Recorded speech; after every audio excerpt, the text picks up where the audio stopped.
सोशलिस्टों ने बांधी गांठ, पिछड़े पावे 100 में 60। समाज के वंचित और शोषित व्यक्ति को उसका अधिकार मिलना चाहिए, नौकरियों में आरक्षण मिलना चाहिए।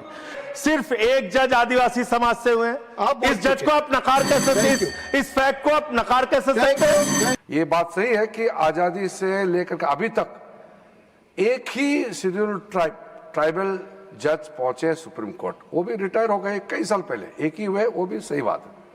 धन्यवाद मान्यवर, आपने इस महत्वपूर्ण बिल पे मुझे अपनी बात कहने का मौका दिया। मान्यवर, मैं इस बिल के विरोध में अपनी बात कहने के लिए खड़ा हुआ हूं और उसकी सबसे बड़ी वजह यह है कि जब हम लोग राजनीति में आए तो हम लोगों ने प्रख्यात समाजवादी नेता डॉक्टर राम मनोहर लोहिया जी को पढ़ा, जिन्होंने नारा दिया, सोशलिस्टों ने बांधी गांठ, पिछड़े पावे 100 में 60। हम लोग बाबा साहब डॉक्टर भीमराव अंबेडकर जी को पढ़ के आए, जिन्होंने नारा दिया, समाज के वंचित और शोषित व्यक्ति को उसका अधिकार मिलना चाहिए, नौकरियों में आरक्षण मिलना चाहिए। पिछले दिनों जब हम बात कर रहे थे कि हाई कोर्ट और सुप्रीम कोर्ट में जजों की संख्या कितनी दलित की है, कितने आदिवासी समाज से है, कितने पिछड़े वर्ग के लोगों की है, तो सरकार की ओर से उत्तर आया। मान्यवर, आपके सामने उत्तर आया। देखिए, पिछड़ों दलितों की बात होती है तो रोकना शुरू कर देते हैं। ये ठीक बात नहीं है। कोई नहीं रोक रहा आपको। तो सर, दलितों, आदिवासियों, पिछड़ों के बारे में जब पूछा गया तो सरकार के मंत्री महोदय ने आपके सामने कहा कि इसमें हमारा कोई हस्तक्षेप नहीं है, तो कॉलेजियम तय करता है। लेकिन आज जब यह बिल मैं पढ़ रहा था, इस बिल के अंदर जिसमें आपने पूर्व जजेस को अधिकार दिया है, जिसमें आपने पूर्व टेक्निकल पर्संस को अधिकार दिया है, जिसमें आप तमाम 16-17 ट्रिब्यूनल्स बनाने के लिए जा रहे हैं, उसमें कितने आरक्षण आपने दलित वर्ग के लोगों को दिया, आदिवासी को दिया, पिछड़े को दिया? ये आपके माध्यम से मैं सरकार से पूछना चाहता हूं। मान्यवर, एनसीएलटी जो सबसे बड़े विवादों में घिरा हुआ है, उसका अधिकार आप अपने पास रखना चाहते हैं।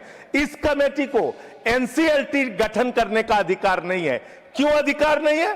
क्योंकि वीडियोकॉन का हजारों करोड़ रुपए, 97% पैसा जो उसके ऊपर कर्ज था वो माफ कर दिया गया और मात्र 3% पैसा वसूला गया।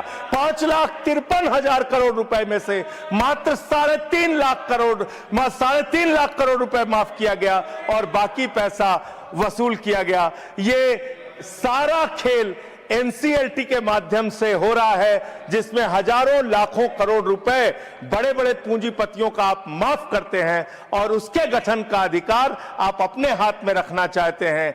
मान्यवर, मैं आपके माध्यम से ये बताना चाहता हूं सरकार को, मैं सूची पढ़ रहा था। मान्यवर, सुप्रीम कोर्ट के अब तक के जितने जजेज हुए, उनमें से 10.5 करोड़ की आबादी वाले आदिवासी समाज के मात्र एक जज सुप्रीम कोर्ट में हुए। मान्यवर, एक जज हुए। और आप जब ये ट्रिब्यूनल्स बनाने जा रहे हैं बड़े बड़े पदों पे, आप जानते हैं आप क्या करने जा रहे हैं, आपको पता है, आपको मालूम है। देखिए, जब भी पिछड़ों दलितों की बात होगी चिल्लाने लगेंगे। आप वो लोग हैं, नहीं बोल रहा, आप वो लोग हैं जिन्होंने मंदिर के उद्घाटन में मानव, मैं अपनी बात तो पूरी कर लूं। ये तो सब्जेक्ट पर ही बोल, ये तो फैक्ट है ना सर, ये तो एक फैक्ट है कि आज तक सुप्रीम कोर्ट में सिर्फ एक जज आदिवासी समाज से हुए हैं। इस जज को आप नकार कैसे, इस फैक्ट को आप नकार कैसे सकते हैं? बस खत्म करो सर। 30 सेकंड और, थैंक यू सर, 30 सेकंड और, बोलिए 30 सेकंड। मान्यवर, मैं आपके माध्यम से सिर्फ इतना सरकार से कहना चाहता हूं, जब आप ये ट्रिब्यूनल्स का गठन करने के लिए जा रहे हैं, इसमें एक महत्वपूर्ण संशोधन आप कीजिए। सारे के सारे ट्रिब्यूनल्स में दलितों, पिछड़ों और आदिवासियों को आरक्षण दीजिए। हम इसके विरोध में हैं जब तक आप ऐसा नहीं करते। यस, माननीय parliamentary affairs minister Sanjay Singh ji ने जो कहा, बात बहुत गंभीर भी है और मैं ये नहीं कह रहा हूं कि वो गलत बात कह रहे हैं, वो जो बता रहे हैं वो सही बात है, लेकिन संदर्भ को क्लियर रखना जरूरी है क्योंकि ये बहुत महत्वपूर्ण विषय है और जुडिशरी से जुड़े हुए हैं। ये बात सही है कि आजादी से लेकर के अभी तक एक ही शेड्यूल ट्राइबल जज पहुंचे सुप्रीम कोर्ट, वो भी रिटायर हो गए कई साल पहले, एक ही हुए, वो भी सही बात है। लेकिन नाम तो जब से कॉलेजियम बना है, जज किसको बनाना है नाम कॉलेजियम ही तय करता है, सरकार तय नहीं करते हैं, नंबर 1। और जब सरकार अपॉइंट करते थे 1992 से पहले, जब गवर्नमेंट अपने से नाम लेकर के अपने से अपॉइंट करते थे, उस समय तो कांग्रेस का ही सरकार था, तब किसी भी आदिवासी को जज नहीं बनाया। और मैं तो खुशकिस्मत से आज यहाँ खड़ा हूँ, आदरणीय प्रधानमंत्री जी का आशीर्वाद, पहला ट्राइबल मिनिस्टर जो मैं लॉ मिनिस्टर बना इस देश का, पहला आदिवासी, और बाबा साहब अंबेडकर के बाद पहला बौद्ध भी हूं जो इस देश का कानून मंत्री बना है।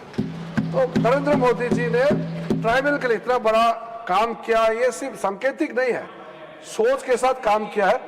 इनका बात को मैं समर्थन करता हूं, लेकिन क्लैरिफिकेशन जरूरी था, नहीं तो कहीं ये मैसेज ना आ जाए कि सरकार आदिवासियों को सुप्रीम कोर्ट में क्यों नहीं ला रहे हैं, ये मैसेज गलती ना आ जाए, इसलिए मैं स्पष्टीकरण देने के लिए खड़ा हुआ हूं। Thank you. श्रीमान राम जी।